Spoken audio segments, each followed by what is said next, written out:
하나님 말씀은 요한 1서 말씀입니다. 요한 1서 3장은 우리가 누구인지 가르쳐 줍니다. 우리의 정체성이 무엇입니까? 하나님의 자녀다, 그렇게 알려주고 있어요. 그러면 구체적으로 하나님의 자녀가 어떤 사람인가 오늘 말씀을 통해서 조금 더 찾아보죠. 자, 첫 번째로 하나님의 자녀는 사랑을 입은 사람이다. 사랑을 입은 자입니다. 자, 1절 말씀 보십시오. 1절 이렇게 시작하죠. 같이 해요. 보라, 아버지께서 어떠한 사랑을 우리에게 베푸사 하나님의 자녀라 일컬음을 받게 하셨는가. 우리가 그러하도다. 그러므로 세상이 우리를 알지 못함은 그를 알지 못함이라.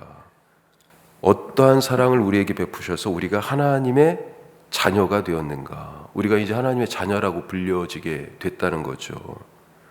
예, 하나님은 자기의 숨, 자기의 영, 자기의 호흡, 이 자기의 호흡을 불어넣으셔서 당신의 모양과 형상을 가진 사람을 만드셨습니다. 이게 창세기 이야기예요. 창세기 1장, 2장 사람을 만들고 세상을 만든 이야기에서 하나님은 하나님의 호흡을, 숨을 사람들에게 불어넣어 손으로 진흙으로 만든, 흙으로 만든 거에 하나님께서 호흡을 불어넣으셔서 사람이 되었다. 그렇게 말하고 가르치고 있습니다. 자, 그런데 이것을 누가복음에 있는 말씀하고 좀 한번 같이 생각해 볼 수 있는데, 누가복음에도 예수님의 계보, 족보가 이렇게 쭉 나와요. 그런데 이 예수님의 족보가 마태복음에는 누가 누구를 낳고 위에서 아래로, 부모에서 아들로, 또 그 아들로 이렇게 연결되는데, 누가복음은 특이하게도 예수님에게서 시작돼 가지고 거꾸로 위로 올라갑니다. 그래서 그 자식이 그 위에 부모하고 연결되어서 그 위는 하면서 쭉 거꾸로 올라가요. 어디까지 올라갑니까? 아담까지 갑니다. 그런데 아담에서 멈추는 게 아니고요, 그 위는 또 나와요. 아담의 위는요, 하나님이죠. 하나님에게까지 연결됩니다. 자, 그런데 그 위가 누구였어요? 아버지였어요. 부모였어요. 그러니까 아담의 위, 아담의 아버지, 하나님이라는 거죠. 그러니까 하나님께서는 사람을 자기의 모양과 형상으로 만들었는데, 이것은 뭐예요? 부모가 자식을 낳은 것과 같다라고 하는 그런 말씀인 거죠. 사람은 원래 하나님의 자녀로 살도록 만들어지고 그렇게 태어난 것입니다. 하지만 그 자녀됨을 잃어버렸어요. 죄 때문에 잃어버렸습니다. 자, 그러면 하나님이 자신을 떠나서 죄를 지은 이 인간들을 다시 자기 자녀로 만드신 이유는 무엇일까? 다시 자기 자녀로 삼으신 이유는 무엇일까? 바로 사랑 때문이다 라고 하는 것입니다. 그래서 하나님의 자녀는 하나님의 사랑을 입은 사람들이다. 그게 바로 오늘 1절 말씀이잖아요. 어떠한 사랑을 우리에게 베푸사 우리가 다시 하나님의 자녀 이렇게 불리게 됐냐. 마치 살아있는 아버지의 유산을 억지로 받아서 아버지 가슴에 대못을 박으며 나는 더 이상 아버지의 아들로 살지 않겠습니다 라고 그 받은 유산을 다 챙겨가지고 대문 걷어차고 집을 나간 탕자, 그 탕자와 같은 죄인들인 그런 우리를 하나님이 다시 자녀로 받아주신 것, 그것은 아버지 하나님의 사랑 때문이다. 그 사랑이 어떤 사랑입니까? 십자가에 그 사랑이 나타났어요. 십자가에서 나타난 하나님의 사랑이 한마디로 십자가가 죽음이잖아요. 자기 포기, 자기 희생, 그리고 자기 부인, 바로 그것이죠. 하나님의 하나님됨을 포기하고 하나님의 능력과 힘을 내려놓고 자기 부인이에요. 나는 아무 능력이 없다고 자기를 부인하신 거예요. 그래서 거기서 무기력하게 죽으신 거잖아요. 자기 포기, 자기 희생, 자기 죽음, 자기 부인의 이 십자가에서 우리를 구원하시게 하여 자기를 내놓으셨잖아요. 얼만큼 우리를 사랑하시는지 그 사랑이 십자가에 나타났습니다. 그래서 요한이 얘기하죠. 오늘 말씀 중에 보라, 아버지께서 어떠한 사랑을 우리에게 베푸사 우리가 하나님의 자녀라 일컬음을 받게 됐는가. 아무도 나를 거들떠보지 않는다고 느껴질 때가 있습니다. 나는 누구에게도 사랑받지 못하고 인정받지 못하고 있다. 존중받지 못한다. 그렇게 여겨져서 우울할 수도 있어요. 오늘 이 세상에 그 무엇과도 비길 수 없는 하나님의 사랑이 내게 부어지고 있음을 우리가 알 수 있길 바랍니다. 예수님이 그 사랑을 십자가에서 보여주셨고 오늘도 말씀하십니다. 내가 너를 사랑한다. 내가 너를 위하여 죽었다. 그래서 우리가 하나님의 자녀가 되었습니다. 다시. 자, 두 번째로 하나님의 자녀는 죄를 짓지 않는다. 죄를 짓지 않는 사람이다 말하고 있습니다. 하나님은 죄를 지어서 하나님 자녀의 자리를 잃고 하나님이 원래 불어넣어 주신 호흡, 그 하나님의 영, 그 영이 떠나서 죽게 된 거죠. 그분의 그 모양과 형상을 그렇게 잃어버린 우리를 회복하기 위해서 구체적으로 어떤 일을 하셨냐 하는 것입니다. 자, 이 모든 것이 죄 때문에 벌어졌잖아요. 그래서 죄를 없애신 거죠. 죄인이 스스로 구원할 수 없고 죽은 자가 혼자 스스로 살아날 수도 없고 수렁에 빠진 자가 혼자 걸어 나올 수가 없어서요. 바로 구원자 예수님이 오신 것입니다. 자, 5절 말씀 보시죠. 5절 같이 한번 읽어보죠. 그가 우리 죄를 없애려고 나타나신 것을 너희가 아나니 그에게는 죄가 없느니라. 그가 우리 죄를 없애시려고 왔다고 그러잖아요. 누가요? 예수님이 우리 죄를 없애시려고, 죄 때문에 하나님의 자녀됨을 잃어버렸으니까, 하나님하고 그렇게 멀어졌으니까, 죄 때문에 그렇게 죽게 됐으니까, 아무것도 할 수 없었으니까, 그래서 죄를 없애려고 오신 것입니다. 예전에는 어떻게 죄를 없앴어요? 구약의 말씀에 보니까 사람들의 죄를 짊어지고 성소에서 죽고 번제단에서 희생된 대신 죽은 짐승들이 있었어요. 그게 구약의 죄를 해결하는 방법 중에 하나였어요. 대신 죽는 거죠. 죄값을 치르기 위해서 대신 죄를 짊어지고.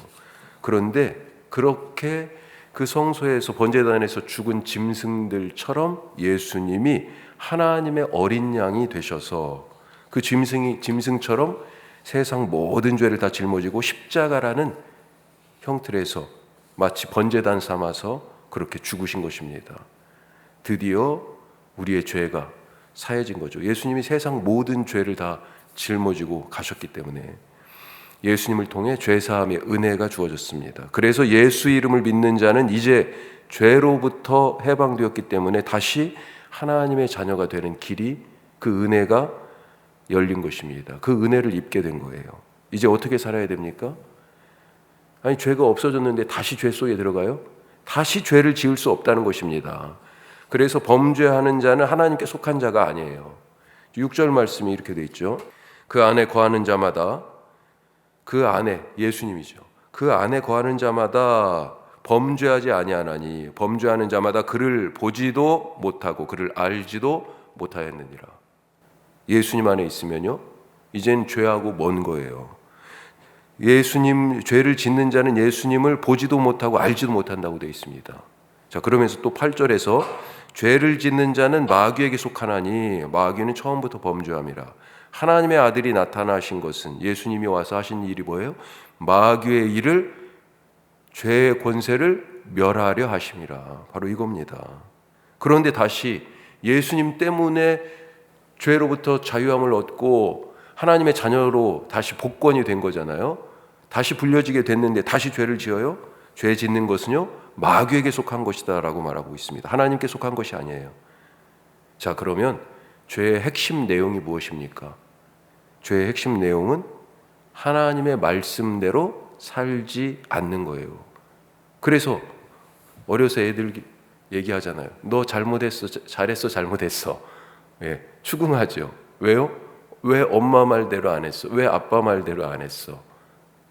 하나님의 말씀대로 살아가는 것이 의고, 하나님의 말씀을 떠나는 것, 불순종하는 것이 죄지요. 자, 그러면 그분의 말씀은 무엇일까?